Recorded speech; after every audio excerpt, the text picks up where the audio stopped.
Now when Jesus saw the crowds, he went up on a mountainside and sat down. His disciples came to him, and he began to teach them.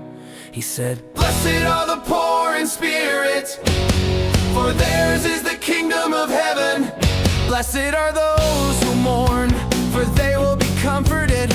Blessed are the meek, for they will inherit the earth. Blessed are those who hunger and thirst for righteousness, for they will be filled. Blessed are the merciful, for they will be shown mercy. Blessed are the pure in heart, for they will see God. Blessed are the peacemakers, for they will be called children of God. Blessed are those who are persecuted because of righteousness, for theirs is the kingdom of heaven. Blessed are you when people insult you, persecute you, and falsely say all kinds of evil against you because of me. Rejoice and be glad, because great is your reward in heaven. For in the same way they persecuted the prophets who were before you.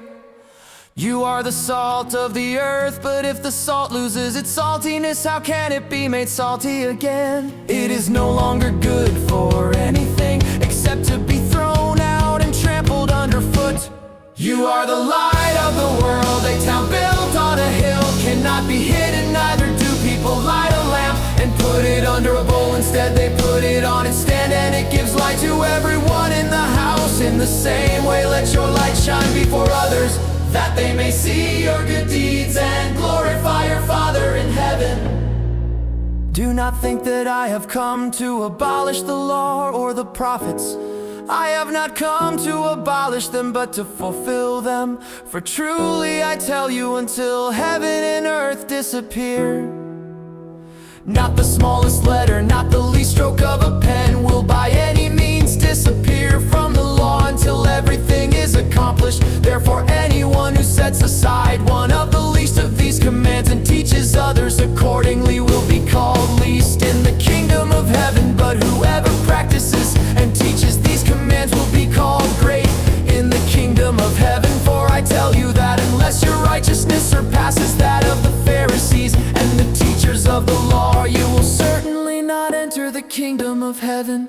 You have heard that it was said to the people long ago, you shall not murder, and anyone who murders will be subject to judgment. But I tell you that anyone who is angry with a brother or sister will be subject to judgment again. Anyone who says to a brother or sister Raka is answerable to the court, and anyone who says you fool will be in danger of the fire of hell. Therefore, if you are offering your gift at the altar and there remember that your brother or sister has something against you, leave your gift there in front of the altar. First go and be reconciled to them, then come and offer your gift. Settle matters quickly with your adversary who has taken you to court. Do it while you are still together on the way, or your adversary may hand you over to the judge, and the judge may hand you over to the officer, and you may be thrown into prison. Truly I tell you, you will not get out until you have paid the last penny. You have heard that it was said, you shall not commit adultery. But I tell you that anyone who looks at a woman lustfully has already committed adultery with her in his heart. If your right eye causes you to stumble, gouge it out and throw it away. It is better for you to lose one part of your body than for your whole body to be thrown into hell. And if your right hand causes you to stumble, cut it off and throw it away. It is better for you to lose one part of your body than for your whole body to go into hell. It has been said, anyone who divorces his wife must give her a certificate of divorce. But I tell you that anyone who divorces his wife except for sexual immorality makes her the victim of adultery. And anyone who marries a divorced woman commits adultery.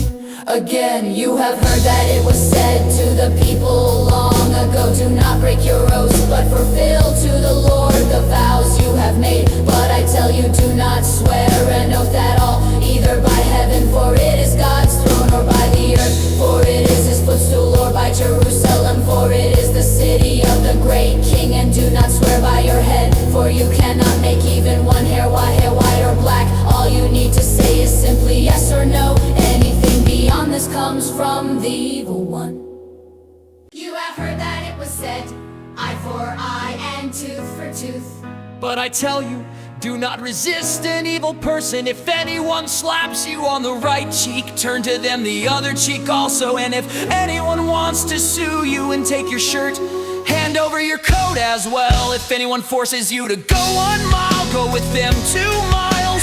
Give to the one who asks you, and do not turn away from the one who wants to borrow from you. You have heard that it was said, Love your neighbor and hate your enemy. and hate your But I tell you, love your enemies and pray for those who persecute you, that you may be children of your Father in heaven. He causes his sun to rise on the evil and the good, and sends rain on the righteous and the unrighteous. If you love those who love you, what reward will you get? Are not even the tax collectors doing that? And if you greet only your own people, what are you doing more than others? Do not even pagans do that? Be perfect, therefore, as your heavenly Father is perfect. Trying your best sure is worth it. It is accredited as God saying, be holy because I am holy. God first loved us, that was setting a trend to healing a heart can mend.